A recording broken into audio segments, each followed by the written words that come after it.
Types of chemical reaction. पिछले video में हमने पढ़े थे how to balance chemical equation. Types of chemical reaction दोस्तों 10th CBSE में 5 दिया है। Combination reaction, decomposition reaction, displacement reaction, double displacement reaction और ऑक्सीडेशन एंड रिडक्शन। ऑक्सीडेशन और reduction oxidation and reduction reaction दोस्तों इंपॉर्टेंट है। वैसे तो सभी इंपॉर्टेंट है, लेकिन पहले हम शुरू करेंगे कॉम्बिनेशन रिएक्शन से। शुरू करते हैं कॉम्बिनेशन रिएक्शन से। कॉम्बिनेशन रिएक्शन होता क्या है दोस्तों, बता रहे हैं। Two or more substance react to form single substance. ध्यान सुनिए, two or more substance reactant side में, two or more substance react to form single substance. अब एग्जांपल से शुरू करते हैं। हम डिफिनीशन लिख लेते हैं। तो यहाँ पे पहला एग्जांपल लेंगे मैग्नीशियम ऑक्साइड का, जो कि मैग्नीशियम और ऑक्सीजन से रिएक्ट करवाएंगे तो मैग्नीशियम ऑक्साइड फॉर्म होगा। अब डिफिनीशन, जैसे कि आप डिफिनीशन में देख सकते हैं, दिया है two or more substance react to form a single substance. Magnesium और ऑक्सीजन दो सब्सटेंस है, ये दोनों आपस में रिएक्ट करेंगे और मैग्नीशियम ऑक्साइड फॉर्म करेगा, जो कि सॉलिड होता है। अगर इसको बैलेंस करेंगे तो टू यहाँ पे कर देंगे, ये सॉलिड होता है, ये गैस होता है, यहाँ पे भी टू करना पड़ेगा। अब ये बैलेंस केमिकल इक्वेशन है। अब फिर से सेकेंड एग्जांपल लेते हैं, हाइड्रोजन वाटर का लेते हैं। वाटर में हाइड्रोजन रिएक्ट करता है ऑक्सीजन से, तो क्या फॉर्म होता है दोस्तों, वाटर। तो यहाँ पे भी देख सकते हैं two or more substance react to form single substance. ये काफी इजी टॉपिक है दोस्तों। अब रिएक्शन के एक और एग्जांपल लेते हैं। इसमें पहले देखेंगे हम लोग डिनोट करते हैं लाइम को कैल्शियम ऑक्साइड से और स्लेट लाइम को कैल्शियम हाइड्रोक्साइड से। अब ये दो इंपॉर्टेंट टर्म है केमिस्ट्री में। अब यहाँ पे एक रिएक्शन करवाएंगे कैल्शियम ऑक्साइड और वाटर में। जब कैल्शियम ऑक्साइड वाटर से रिएक्ट करेगा तो कैल्शियम हाइड्रोक्साइड फॉर्म होगा।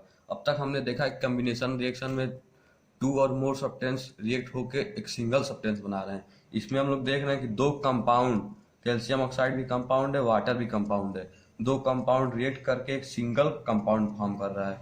अब इसमें देखेंगे कैल्शियम ऑक्साइड जो है कि लाइम है और कैल्शियम हाइड्रोक्साइड स्लेट लाइम है।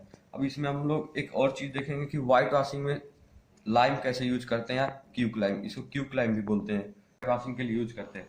पहले तो हम ड्रम में वाटर लेते हैं, फिर उसमें कैल्शियम ऑक्साइड ऐड करते हैं। ऐड करने के बाद दोस्तों जो है कि कैल्शियम हाइड्रोक्साइड फॉर्म होता है और फिर कैल्शियम हाइड्रोक्साइड को हम लोग पुट कर देते हैं, अप्लाई करते हैं वाल पे। वाल पे अप्लाई करने के लिए कुछ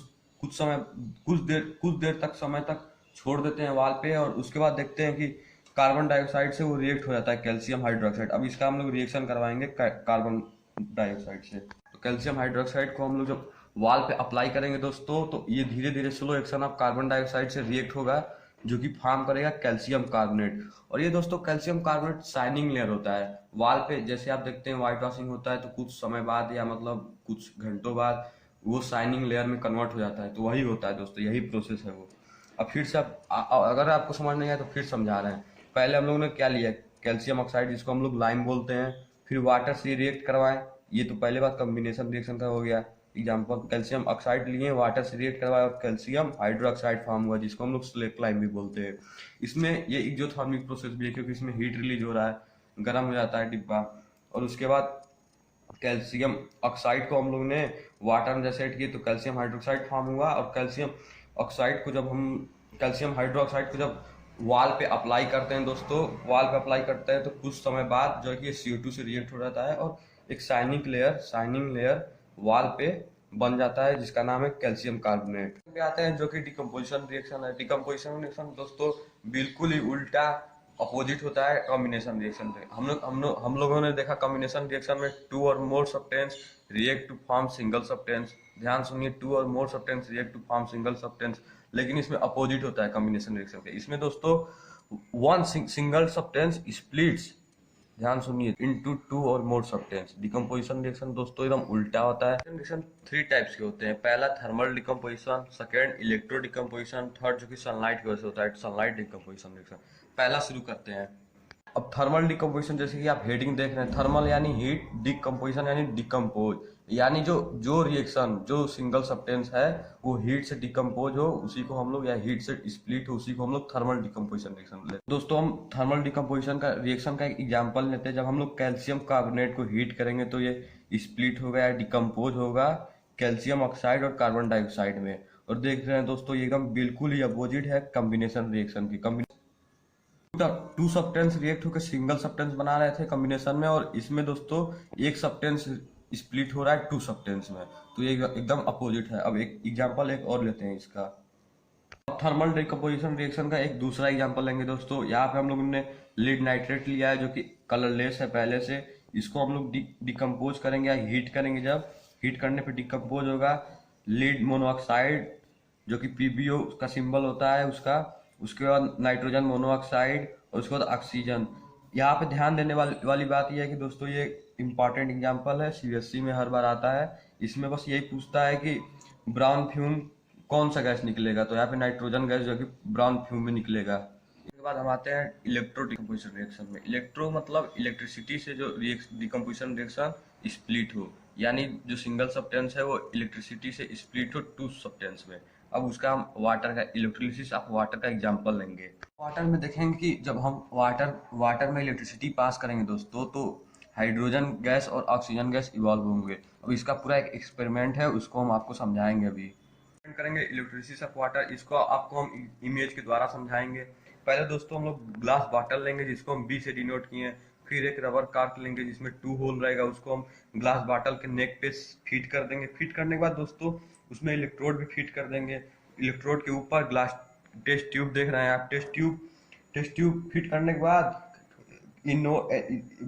पॉजिटिव वाला एनोड है और निगेटिव वाला कैथोड है। इन दोनों को हम लोग कनेक्ट कर देंगे बैटरी से थ्रू वायर। उम्मीद करता हूँ आपको सेटअप समझ में आया। अब रिएक्शन बताते हैं, रिएक्शन आखिर में परफॉर्म करते हैं दोस्तों।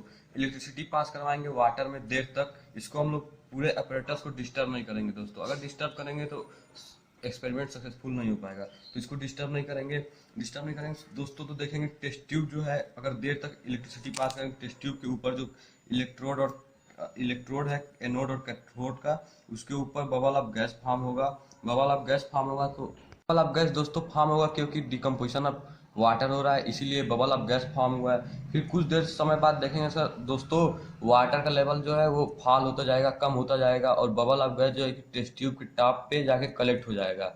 कलेक्ट होने के बाद देखेंगे एक समय ऐसा आएगा, खूब देर तक इलेक्ट्रिसिटी छोड़े रहेंगे, और एक समय ऐसा आएगा कि जो वाटर ऑफ लेवल है वो एकदम जीरो हो जाएगा, मतलब टेस्ट ट्यूब में एकदम वाटर नहीं जाएगा। तो दोनों टेस्ट ट्यूब को हम लोग निकाल लेंगे। फिर चेक करेंगे। फिर चेक ऐसे करेंगे दोस्तों कि दोस्तों टेस्ट ट्यूब निकालने से पहले हम लोग देखेंगे कि जो इमेज में देखेंगे कि जो पानी का वाटर है वो कम है और एक में ज़्यादा है। मतलब इसका मतलब ये है कि दोनों में वॉल्यूम ऑफ गैस सेम नहीं है। तो दोनों को जब तक वाटर लेवल एकदम जीरो हो जाएगा तो फिर दोनों टेस्ट ट्यूब को बाहर निकाल लेंगे। फिर बर्निंग ऑफ कैंडल लेंगे, चेक करेंगे कि इस टेस्ट ट्यूब में कौन सा गैस है, उस टेस्ट ट्यूब में कौन सा गैस है। तो पहले वाले टेस्ट ट्यूब में लाएंगे, उसके माउथ के पास बर्निंग ऑफ कैंडल, तो वो पॉप साउंड आवाज़ करेगा, यानी ये हाइड्रोजन गैस है। फिर उसका दूसरे वाले टेस्ट ट्यूब पे लाएंगे तो ऑक्सीजन है, जिसमें वो लाइटली बर्न होगा।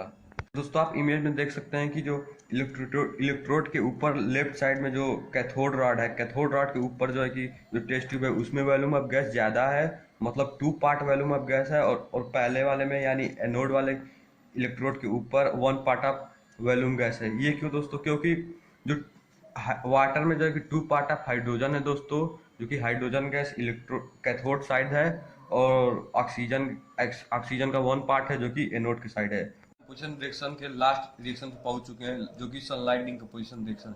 इसमें दोस्तों होता है जो सिंगल सब्सटेंस रहता है वो लाइट के द्वारा स्प्लिट होके, मतलब सिंगल सब्सटेंस स्प्लिट इनटू 2 और मोर सब्सटेंस, यानी लाइट से डिकम्पोज होता है दोस्तों। यहाँ पे आप देख रहे हैं कि केमिकल इक्वेशन बैलेंस नहीं, इसको बैलेंस कर लेते हैं। तो यहाँ पे देख सकते हैं बैलेंस नहीं है, तो यहाँ पे बैलेंस करने के लिए यहाँ पे भी 2 लगा देंगे, यहाँ पे भी 2, दोनों इक्वल एटम हो सकते हैं। अगर आपको केमिकल इक्वेशन समझ नहीं आया है, बैलेंस केमिकल इक्वेशन समझ नहीं आया है, तो आप जाके लिंक इन डिस्क्रिप्शन में है। तो दोस्तों यहाँ पे देख रहे हैं सिल्वर क्लोराइड को हम लोग जब लाइट के सामने जब रखेंगे तो ये डिकम्पोज होगा सिल्वर, और क्लोरीन जो है कि इवॉल्व होगा गैस के फॉर्म में। डिस्प्लेसमेंट रिएक्शन पे। डिस्प्लेसमेंट रिएक्शन होता क्या है दोस्तों? वन एलिमेंट, ध्यान सुनिए, one element take place of the another element in a compound. दोस्तों जो एक इसमें रिएक्टेंट साइड में डिस्प्लेसमेंट रिएक्शन में दोस्तों एक एलिमेंट होता है, एक कंपाउंड होता है। जो एलिमेंट होता है दोस्तों वो टेक प्लेस ले लेता है इस कंपाउंड में। जैसे यहाँ पे जिंक जो है कि मोर रिएक्टिव है कॉपर से, तो ये जो है कि यहाँ पे जिंक सल्फेट हो गया, मतलब इसको डिस्प्लेस कर दिया है कॉपर को। तो ऐसे समझते थे। और दूसरा एग्जाम्पल लेते हैं हम। अब दूसरा एग्जाम्पल लेते हैं दोस्तों कॉपर सल्फेट और आयरन का। आयरन और कॉपर सल्फेट जो रिएक्ट करवाएंगे तो आयरन सल्फेट फॉर्म होगा और कॉपर। इसमें दोस्तों आयरन जो है कि ज़्यादा रिएक्टिव है कॉपर से, इसीलिए ये डिस्प्लेस कर दिया कॉपर को फ्रॉम कॉपर सल्फेट कंपाउंड से, जो कि आयरन सल्फेट हो गया और कॉपर एक्स्ट्रा निकल गया है।